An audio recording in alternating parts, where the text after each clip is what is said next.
ABC Kinderteach presents Lilly's Purple Plastic Purse, written by Kevin Henkes. Lilly loved school. I love school. She loved the pointy pencils, she loved the squeaky chalk, and she loved the way her boots went clickety-clickety-click down the long, shiny hallways. Lilly loved the privacy of her very own desk. Mine. She loved the fish sticks and chocolate milk every Friday in the lunchroom. Straws make everything taste better. And most of all, she loved her teacher, Mr. Slinger, for you. Mr. Slinger was as sharp as a tack, which means he was very smart. He wore artistic shirts, he wore glasses on a chain around his neck, and he wore a different colored tie for each day of the week. "Wow," said Lilly. That was just about all she could say. Wow. Instead of "Greetings, students," or "Good morning, pupils," Mr. Slinger winked and said, "Howdy." He thought that desks in rows were old-fashioned and boring. Do you rodents, an animal like a mouse that chews on things, think you can handle a semicircle, half of a circle? And he always provided the most tasty snacks, things that were curly and crunchy and cheesy. "I want to be a teacher when I grow up," said Lilly. "Me too," said her friends, Chester and Wilson and Victor. At home, Lilly pretended to be Mr. Slinger. "I am the teacher," she told her baby brother, Julius. "Listen up."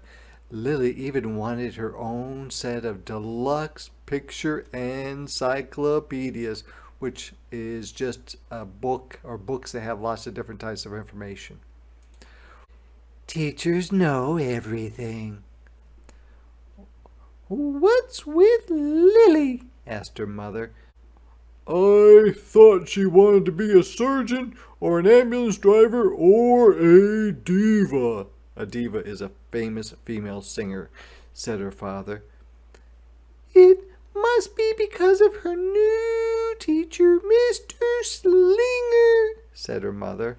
"Whoa," said her father. That was just about all he could say. Whoa! Whenever the students had free time, they were permitted to go to the light bulb lab in the back of the classroom. They expressed their ideas creatively through drawing and writing.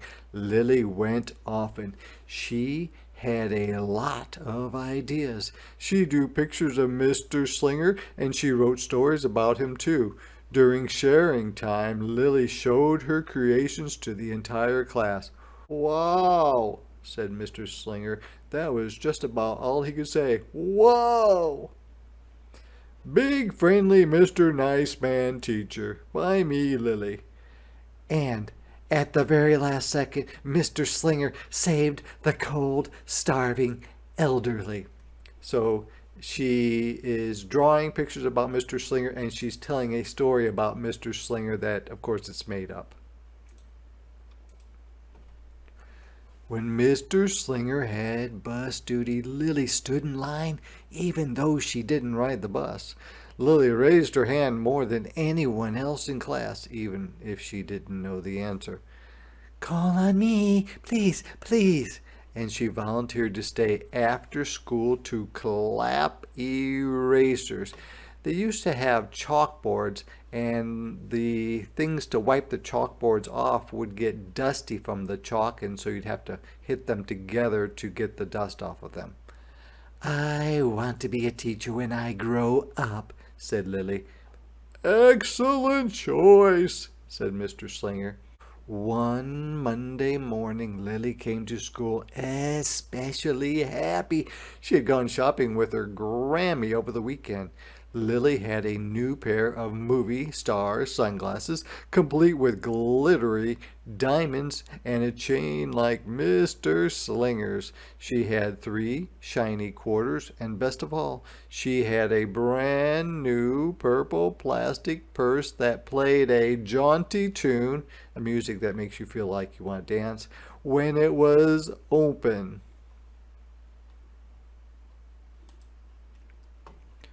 Lily wanted to show everyone. "Not now," said Mr. Slinger. "Listen to our story." Lily had a hard time listening. Lily really wanted to show everyone. "Not now," said Mr. Slinger. "Let's be considerate of our classmates." And that just means keep others in mind. Lily had a hard time being considerate. Lily really wanted to show everyone. "Not now," said Mr. Slinger. "Wait until recess or sharing time." But Lily could not wait. It looks like Mr. Slinger is getting a little bit tired of Lily interrupting. The glasses were so glittery, or sparkly, the quarters were so shiny, and the purse played such nice music, not to mention how excellent it was for storing school supplies. "Look," Lily whispered fiercely. "Look, everyone! Look what I've got!" Everyone looked, including Mr. Slinger. He was not amused, which means he was not happy. "I'll just keep your things at my desk until the end of the day," said Mr. Slinger. "They'll be safe there, and then you can take them home." Lily's stomach lurched. She felt sick. She felt like crying. Her glasses were gone. Her quarters were gone. Her purple plastic purse was gone. Lily longed for her purse all morning, and longed for just means she really wanted. She was even too sad to eat the snack Mr. Slinger served before recess. That afternoon, Lily went to the light bulb lab. She was still very sad. She thought, and she thought, and she thought, and then she became angry. She thought, and she thought, and she thought some more, and then she became furious. See, she's very mad. She thought, and she thought, and she thought a bit longer, and then she drew a picture of Mr. Slinger. I'm thinking this is not going to be a very good picture of Mr. Slinger because she's so mad. Right before the last bell rang, Lily sneaked the drawing into Mr. Slinger's book bag. "Big, fat, mean Mr. Stealing Teacher. Bad. Claws. Bad. Thief," or person who takes things, steals things. "Wanted by FBI. P.S. I do not want to be a teacher when I grow up." And so she made that little drawing and she stuck it in his bag so he wouldn't find it till after she left. When all the students were buttoned and zipped and snapped and tied and ready to go home, Mr. Slinger strolled over to Lily and gave her purple plastic purse back. "It's a beautiful purse," said Mr. Slinger. "Your quarters are nice and jingly, and those glasses are absolutely fabulous. You may bring them back to school as long as you don't disturb the rest of the class." "I do not want to be a teacher when I grow up," Lily said as she marched out of the classroom. On the way home, Lily opened her purse. Her glasses and quarters were inside, and so was a note from Mr. Slinger. It said, "Today was a difficult day. Tomorrow will be better." There was also a small bag of tasty snacks at the bottom of the purse. So she seems a little bit upset, doesn't she? Lily's stomach lurched. She felt like crying. She felt simply awful for making that nasty note about Mr. Slinger. Lily ran all the way home and told her mother and father everything. Instead of watching her favorite cartoons, Lily decided to sit in the uncooperative chair. It's kind of like the timeout chair. I'll stay here for 1,000,000 years for Mr. Slinger. Why does everything always happen to me?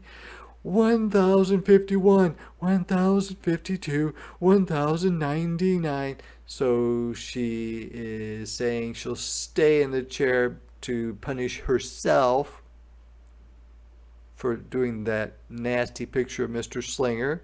And then she feels sorry for herself because she says, why does everything always happen to me? And then she decides she's going to count as far as she can count. That night, Lilly drew a new picture of Mr. Slinger and wrote a story about him too. Lilly was really, really sorry, so everyone forgave her, even her parents, even her stinky baby brother, even her especially incredible teacher. And then the sun shined its smiley face down on everyone and everything, even the bugs and worms. The end. And this is her writing about Mr. Slinger. Listen up, I forgive everyone. Could be principal, kind, good, nice. I am really, really, really, really, really, really, really sorry. Lily, worms, bugs. Oops, he accidentally stepped on a bug, it looks like. I'm an author, which means somebody who writes stories. Lily's mother wrote a note, and Lily's father baked some tasty snacks for Lily to take to school the next day. I think Mr. Slinger will understand, said Lily's mother. I know he will, said Lily's father.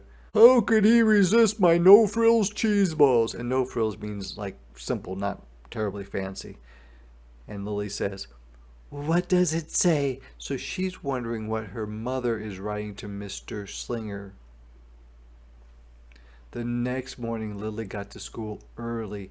These are for you, Lily said to Mr. Slinger, because I'm really, really, really, really, really, really, really, really, really, really, really, really, really, really, really, really sorry.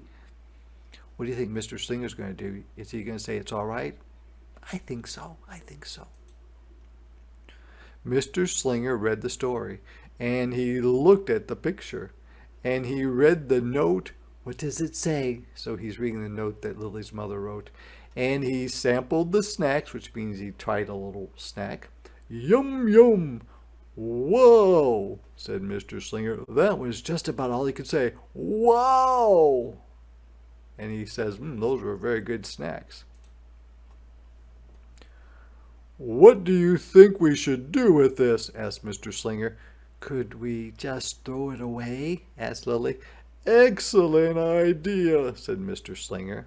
During sharing time, Lily demonstrated or showed the many uses and unique qualities of her purple plastic purse, her shiny quarters, and her glittery movie star sunglasses. It's like having an extra pocket with a radio inside. 3/4 are even better than a dollar bill because they make noise. A glamorous protection from harmful rays or from the sun. Then she did a little performance using them as props. So props are also known as property, and they're things used when putting on a show. It's called interpretive dance, said Lily. Mr. Slinger joined in. Wow, said the entire class. That was just about all they could say. Wow. Throughout the rest of the day, Lily's purse and quarters and sunglasses were tucked safely inside her desk. She peeked at them often, but did not disturb a soul. Right before the last bell rang, Mr. Slinger served Lily's snacks to everyone's delight. What do you want to be when you grow up? Asked Mr. Slinger. A teacher, everyone responded. Lily's response was the loudest. Excellent choice, said Mr. Slinger. Hooray for Mr. Slinger! Wow, delish, goodies, yippee, no frills, cheese balls. As the pupils filed out of the classroom, Lily held her purple plastic purse close to her heart. Mr. Slinger was right. It had been a better day. Lily ran and skipped and hopped and flew all the way home. She was so happy, and she really did want to be a teacher when she grew up. That is, when she didn't want to be a dancer, or a surgeon, or an ambulance driver, or a diva, or a pilot, or a hairdresser, or a scuba diver. Accident, accident, whoo, whoo. So it looks like she's trying to be a hairdresser there, an ambulance driver, a singer, a scuba diver, a dancer, a doctor, maybe a pilot. Hold still, the doctor's here. Ready for takeoff.